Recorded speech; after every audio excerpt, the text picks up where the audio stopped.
Hello everyone, আশা করি সবাই অনেক ভালো আছেন।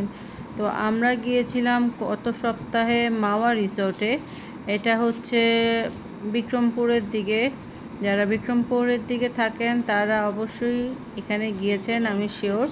আর যদি না যেয়ে থাকেন তাহলে আমাদের এই ভিডিওটা দেখার পর অবশ্যই যাবেন ইনশাল্লাহ। তো এই ভিডিওতে দেখতেই পাচ্ছেন ওখানে কিন্তু নামাজের জায়গা ছিল এবং গাছ আর গাছ, চারদিকে সবুজ আর সবুজ, তার মাঝখানে কি সুন্দর রাস্তা।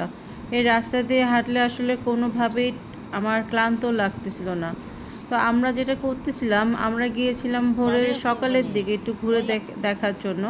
ওখানে আপনারা ইচ্ছা করলে নাইটও স্টে করতে পারবেন।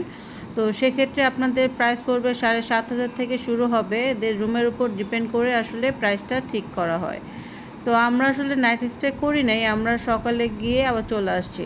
তো যে দেখতেই পাচ্ছেন আমরা ভিডিও করতেছিলাম।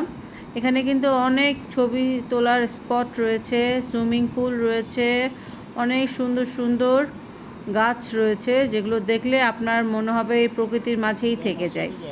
আর এখানে কিন্তু আরও অনেক সুন্দর বড় একটা রেস্তোরাঁ রয়েছে, সেখানে আপনারা বাংলা, চাইনিজ সব ধরনের খাবার পাবেন। ওদের ক্যাফেটেরিয়াও রয়েছে। তো ওখানে আমরা গিয়ে কিছুক্ষণ স্টে করে চা খেয়েছিলাম, জুস খেয়েছিলাম। খাবারের মান ভালো লেগেছে আমাদের, এবং আমরা কিছু স্ন্যাপও নিয়েছি। যে দেখেন কি সুন্দর লাগছে প্রকৃতি। মামুনি তো ওখানে গিয়ে একদম দিশেহারা হয়ে গিয়েছিল।